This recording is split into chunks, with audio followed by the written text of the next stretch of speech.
Hey guys, welcome to our very first video for short story, summer 2015.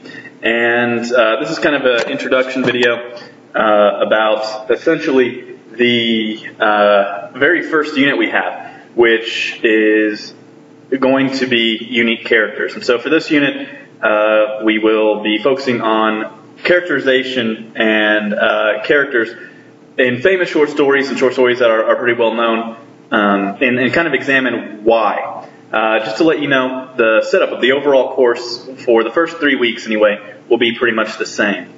You will have an introduction video that you need to watch with me before each story, then a post video for after you read each story where I'll be a bit more specific. The introduction videos will typically have to do with things to look out for specifically in the stories as you come across them. The very first one, though, is going to be really, really good. It's a famous one I told you guys about, a lot of you guys about anyway, whenever we first discussed starting the course, that of course being O'Connor's Good Country People. And as you can see right now, I'm in my room.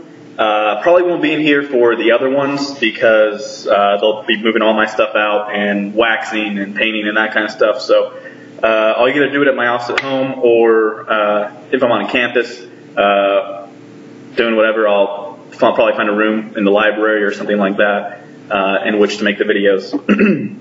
Also, again this year, it will be the returning hats. I like hats. Hats are nice. Hats are good. Wear hats, children. Yeah, wear hats. Alright, anyway, so for this video, it's going to be, first off, welcome to the course. It's going to be also combined with your very first, anyway, introduction to our first unit, which is, of course, unique characters. Hopefully by now you'll have gotten used to kind of zigging around Blackboard. It's a little weird, I know. Whenever you look at this module, there will be a link that led you here to YouTube, so that you have access to this. It's a little bit easier, obviously, so everyone can stream it and watch it at their leisure. Also, just so you know, a couple of reminders. Number one, at the beginning of each week, I will put in all of that week's work. So ideally by Sunday night of the week leading into today, like for instance, obviously today's going to be a little bit different because our very first day of summer school that you picked up your laptop would be, for me, tomorrow, which is Tuesday, the second. And so this will already be up there on today, which is a Monday. Usually it'll be up there Sunday night, so you have that whole full week to get this stuff done. Also, make sure you pay attention to your deadlines. I need to hear from you by the 5th to be in this course. Please, please, please get on Blackboard, do at least one assignment, ideally the week's worth of assignments, which won't be very difficult at all. Also, the music aspect is going to be really fun.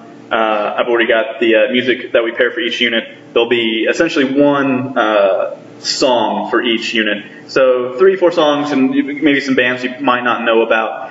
We'll be linking thematically to our units to help us kind of visualize what it is, or articulate and hear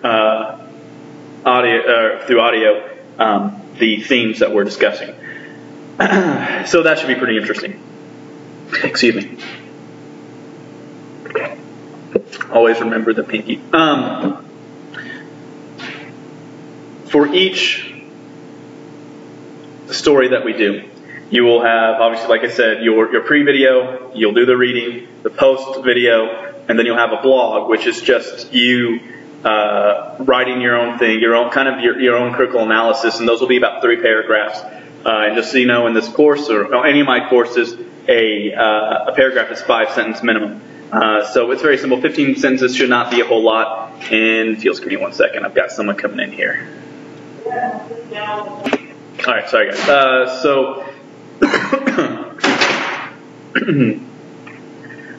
After the blog, there'll be a quick quiz, just kind of proving that you did do the reading. It's not going to be anything stressful. Just, answer with a few sentences. Not difficult at all. Some of them will range between somewhere between 5 and 10 questions, which will be good. as far as that goes. The music things, so I'm really excited about the music discussions we're going to have, because obviously everyone has different musical tastes, but we're going to be looking at these thematically. So whether you like it or not the issue.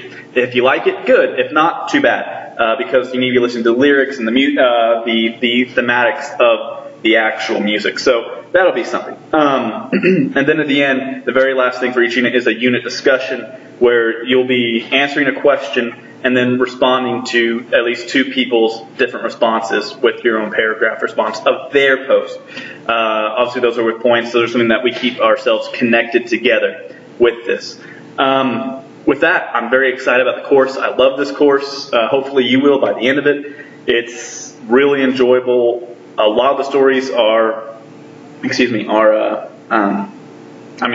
some of them are classic, some of them are really good. Our first two, for our very first unit, which is what this introduction is, and that is unique characters. First off, let's go ahead and start talking about unique characters. Number one, we've switched from a culture, an audience of readers and watchers and listeners, whatever spin you want to take on it, from being plot focused and story driven to character focused.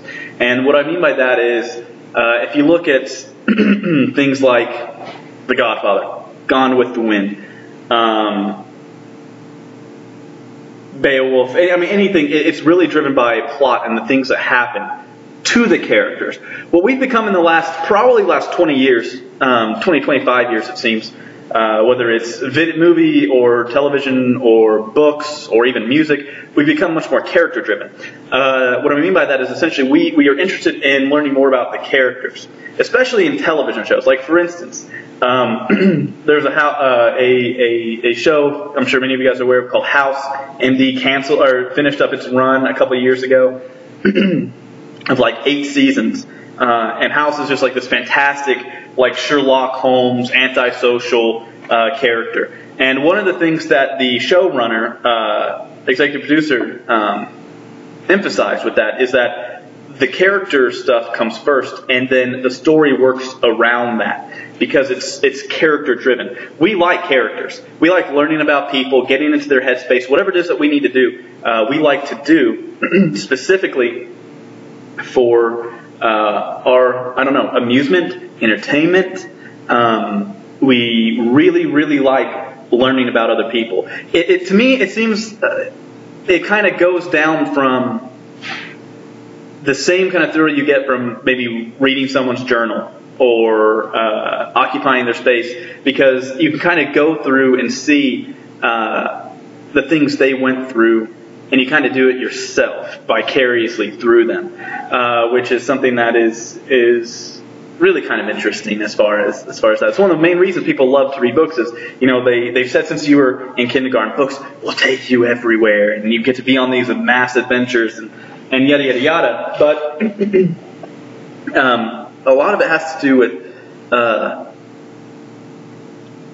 enjoying the journey and occupying the same space as these people and as these characters. So our very first 2 stories, first off, we have Good Country People, which should be set up in a PDF for you to read at your leisure by Flannery O'Connor, but also One for the Road by Stephen King. Now, if you guys don't know who Stephen King is, you must be living under a rock for a while, as he is probably the most famous horror writer living. Maybe second only to Poe as far as popularity goes. He's written such things like The Shining, The Stand, but a lot of people don't know is he has just a ton of short stories out there. I mean a ton. He really likes alternate media, as he's done graphic novels and audio. In fact, the PDF version that you'll have of One for the Road, whenever you read that, I'm also going to link up a YouTube video where it's audio of it, and some music and stuff like that. They're trying to make it more thematic, of actor John Glover reading it. I believe it's John Glover anyway.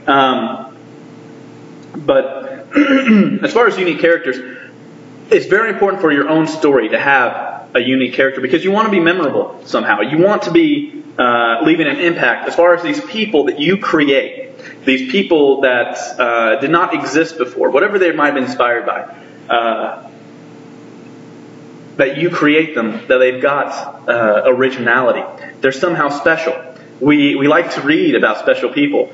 Iron Man, Superman, Katniss Everdeen, all these things, all these people have something very, very interesting about them, or else we wouldn't read them if we weren't interested. That being said, more examples of character-driven stuff.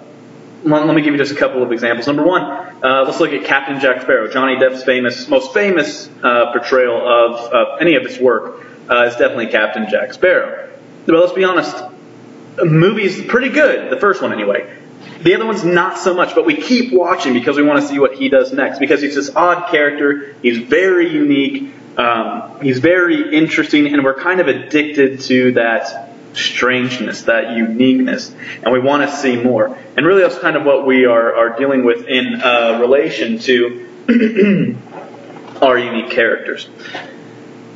So starting us off, we're going to talk about Good Country People. First off, it's one of the most famous short stories because it really plays with your expectations. I used it last year as well. Not the first one, I think it was the second one. And this year we're taking a different slant because the main male antagonist, it turns out, as we find towards the end, is really interesting. Not at all what he claims to be. Not at all what we assume him to be at the beginning, which I've already told you this before, so there's no spoiler there. And so I want you to read it, and I want you to focus specifically on what makes both these characters, the male and female main characters, interesting, what makes them unique, and why we keep reading.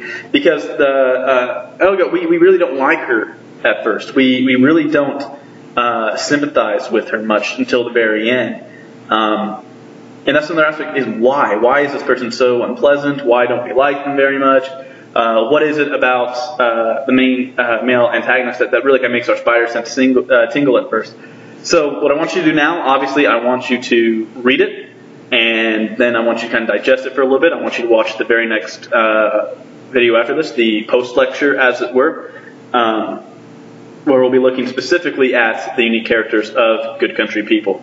So with that, guys, enjoy. I really hope you enjoy the course, the beginning of it. I'm expecting some really good things. I can't wait to read your writing over it, not just with the blog and discussions, but whenever we actually get to that last week, that fourth week, where we are designing and writing our very own short story. All right, guys. See you then.